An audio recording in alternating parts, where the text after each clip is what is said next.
A member of Parliament and his family were targeted by a foreign government for his vote in this House. But imagine what it's like for thousands of families across our country who flee governments that are oppressive only to come to Canada and have those threats follow them. This Prime Minister won't even call a public inquiry. How can he keep the rest of Canadians facing serious threats safe?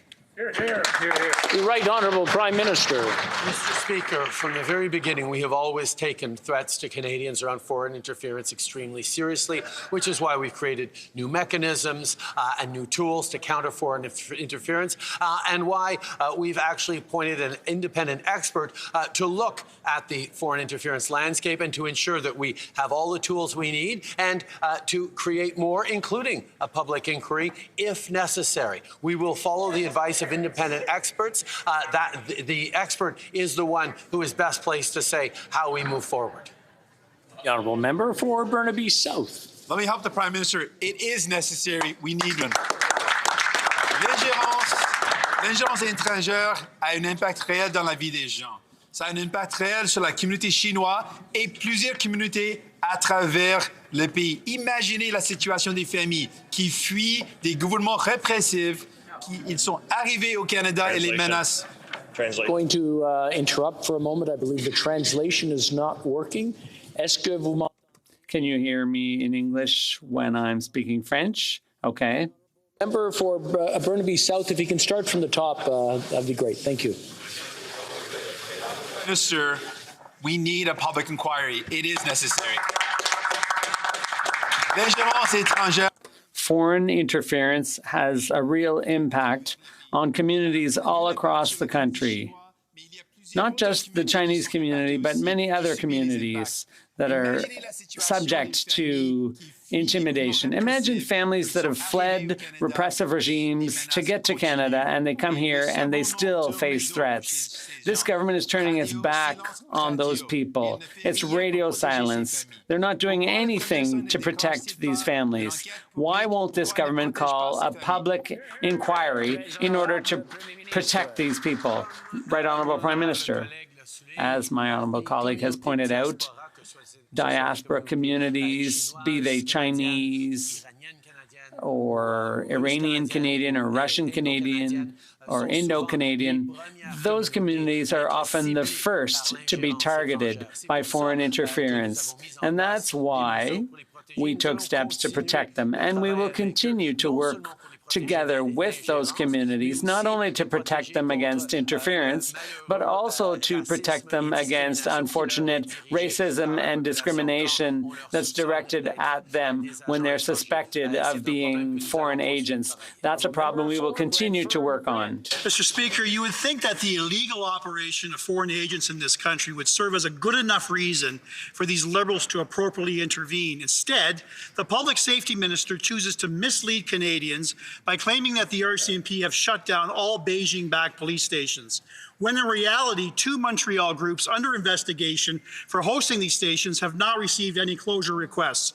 How much longer do Canadians need to wait before this government finally closes down these illegal Beijing-backed stations? The Honourable Minister for Public Safety.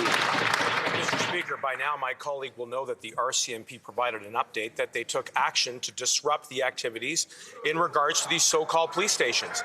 And as you heard the Prime Minister say, it is this government's expectation that if any such foreign interference activities occurs or pops up again, that they will take the necessary action to keep our community safe. More to the point, Mr. Speaker, there's $49 million to assist the RCMP in budget 2023.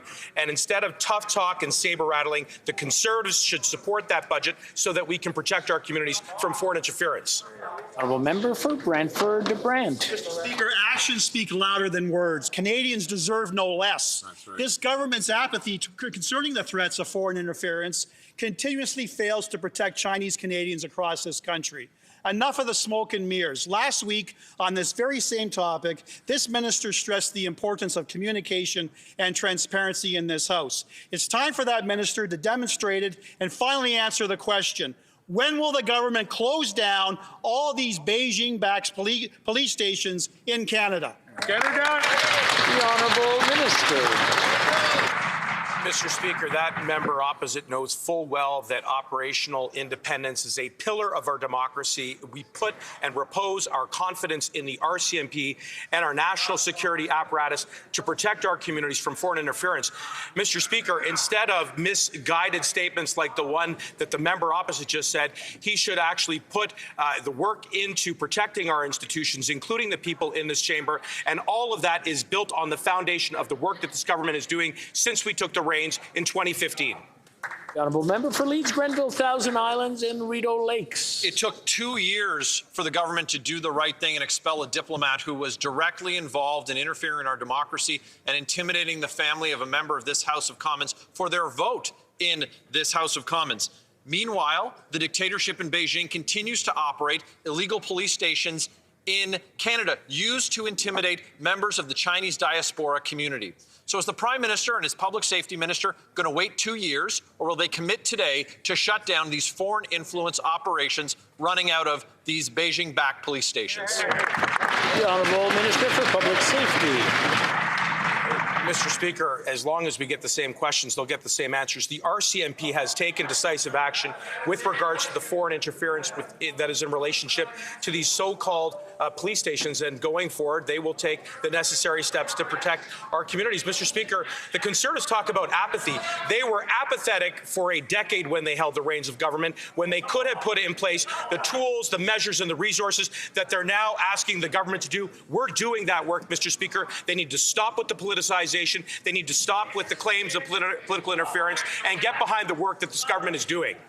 Member for Leeds, Grenville, Thousand Islands and Rideau Lakes. What we'd like is for the government to actually start doing the work. And yesterday, all members on that side, including the Public Safety Minister and the Prime Minister, voted against a public inquiry. They voted against expelling a diplomat. They voted against a foreign agent registry. All of these tools can be used to protect members of the Chinese diaspora community from intimidation from the communist dictatorship in Beijing. They're operating here on our soil, and this government has the ability to stop them. So we have a very simple question, and the minister says if we ask the same question, we'll get the same answer. We'd like some action to go with it. Will they implement a foreign agent registry and shut down these Beijing-backed police stations? The Honourable Minister. Mr. Speaker, here's the record of action that this government has taken. We declared the foreign agent persona non grata. That person is now on their way out of Canada. We've put millions, hundreds of millions of dollars into the national security apparatus to give them the tools they need to protect our communities against foreign interference, Mr. Speaker. And rather than continue to politicize this issue and make claims around apathy, they should take a look in the mirror at their own record, where for 10 years they did none of the work that they are now asking the government to do. The difference is we are doing it. We're protecting our institutions, and we're protecting the people in them. All right, a heated debate.